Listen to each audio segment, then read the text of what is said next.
Almost everyone talks to themselves, but very few people know what it actually reveals about their mind. You speak to yourself when you're alone. At some point, you may have wondered whether that's unusual. Psychology offers a different perspective. This habit often appears in minds that work in a structured, intentional, and mentally active way. Your thinking doesn't stay completely silent. You clarify ideas out loud. You guide yourself through decisions. You revisit past moments.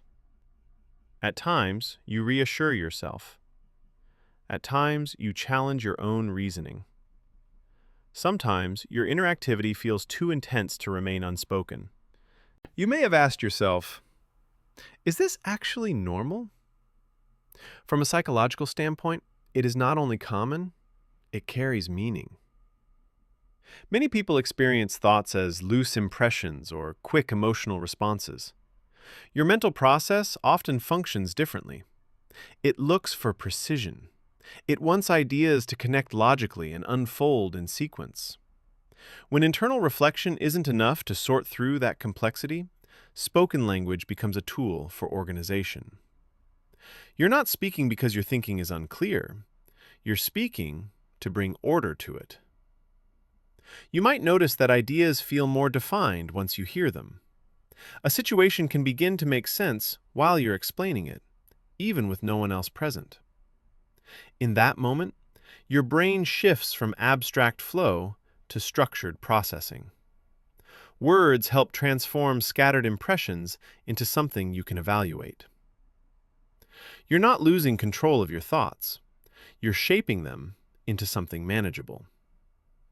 That also explains why total silence sometimes feels uneasy. Not because anything is wrong, but because your mind remains engaged. It compares, it adjusts, it refines.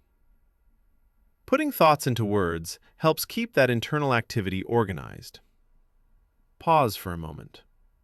Have you ever felt a sense of relief after saying something aloud, even without a reply?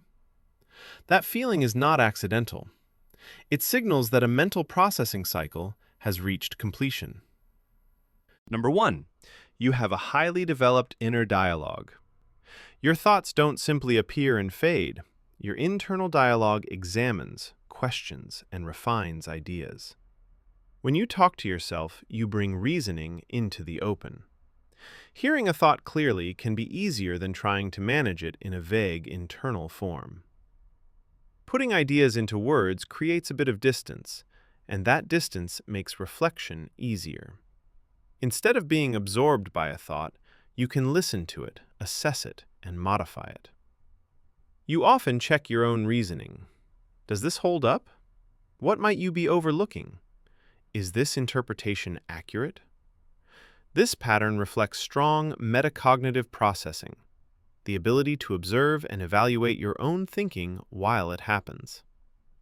Instead of being carried away by thoughts, you actively work with them.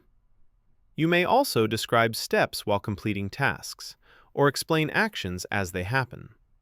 Your thinking tends to favor accuracy over uncertainty. Language becomes a framework that keeps your mental process aligned. But organization alone does not explain everything. It does not fully account for why you speak while searching for something. Why repeating a word can sharpen concentration. Or why your focus feels more precise once your voice is involved. This points to another psychological characteristic behind this pattern. Number 2, you use language to regulate attention. Self-directed speech often appears when you're trying to locate something, solve a problem, or maintain concentration. You might repeat the name of an item you're looking for. You might talk through the sequence of steps. You might give yourself brief verbal cues. From a psychological perspective, this is an effective focusing strategy linked to attentional control. When you say a word out loud, you're guiding attention. Verbal signals tell your brain what deserves priority. The surroundings remain the same, your perceptual filtering shifts. Saying keys or phone prompts your mind to scan differently. Irrelevant details recede, while useful shapes and positions become easier to notice. Your voice acts like an instruction for your perception system. Rather than relying on chance, you actively direct your focus.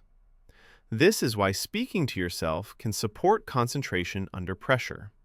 As demands increase, verbal cues help narrow attention.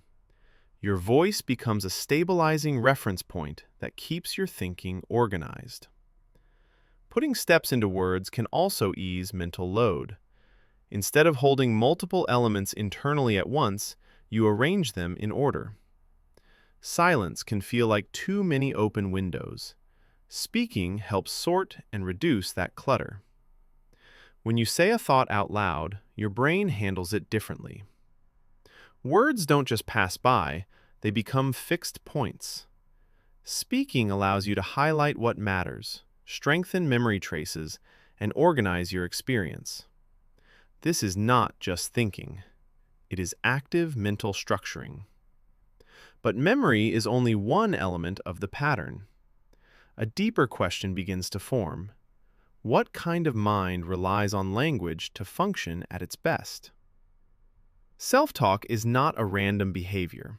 It is a cognitive strategy that helps your mind manage complexity. The more layered and detailed your inner world is, the more naturally you use words to give it order. Your mental activity goes beyond immediate reactions. You revisit ideas, consider alternative outcomes, and evaluate assumptions.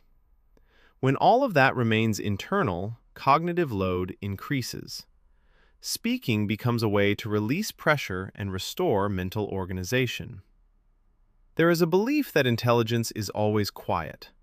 Psychology shows that intellectual processing can take different forms. Some minds operate best through silent reflection. Others reach understanding through verbal expression. Your thinking often becomes clearer through speaking, adjusting, and refining ideas in real time. Insight frequently appears after you speak, not before. Language does not merely express a completed thought. It helps shape one. You put an idea into words while it is still developing, then refine it as you hear it. This indicates cognitive flexibility, the ability of your thinking to adapt as it unfolds. Instead of holding on to the first interpretation, you revise and improve it. That is active cognitive processing. Number 3. You use language as a tool for emotional self-regulation. This pattern becomes especially visible under stress. When pressure rises, you use words to guide your actions. You outline steps, direct your focus, and slow impulsive responses through language. Speaking creates psychological distance between you and the emotion you're experiencing. Instead of being overwhelmed by a feeling, you can describe it, frame it, and respond more deliberately. This is self-regulation in practice. Language helps your nervous system shift from overload towards steadiness. Even self-criticism, when it arises, reflects engagement with your own behavior and a drive to adjust. At its core, it shows involvement in your own development rather than indifference. Solitude can feel mentally supportive because it gives your inner dialogue room to unfold. Without external demands, you can think, speak, and reflect at your own pace. This is not about avoiding others. It reflects a mind that functions well in a self-directed environment. Self-talk also relates to intellectual independence. You often consult your own internal dialogue before seeking outside input. Your inner voice becomes a resource for reasoning, analysis, and decision-making. Number 4. You have strong self-awareness. Self-talk is not about isolation. It reflects active engagement with your internal world. Instead of leaving thoughts undefined, you bring them into language where they can be examined and clarified. Viewed broadly, this habit points to deep cognitive processing, developed self-regulation, and strong self-awareness. When you speak to yourself, you are not withdrawing from reality. You are interacting with it in a more deliberate way. Thoughts become more defined. Emotions become easier to interpret. uncertainty turns into something you can analyze. Many people experience mental noise that remains unstructured. You tend to translate thoughts into words, and words into understanding. This reflects the ability to observe your own thinking, recognize emotional states, and stay connected to your inner experience. So when you notice yourself speaking out loud, it does not automatically signal something negative. It can reflect a mind that values clarity, structure, and internal regulation. You were never broken. Your mind simply operates through language, inner dialogue, and reflection. Which moment feels most familiar? Speaking to yourself during deep reflection, during stress, or while working through a challenge? Your responses make sense, and from that meaning, self-understanding begins. If this resonated with you, share your thoughts in the comments. And if you want to understand yourself and others more deeply, consider subscribing to the channel.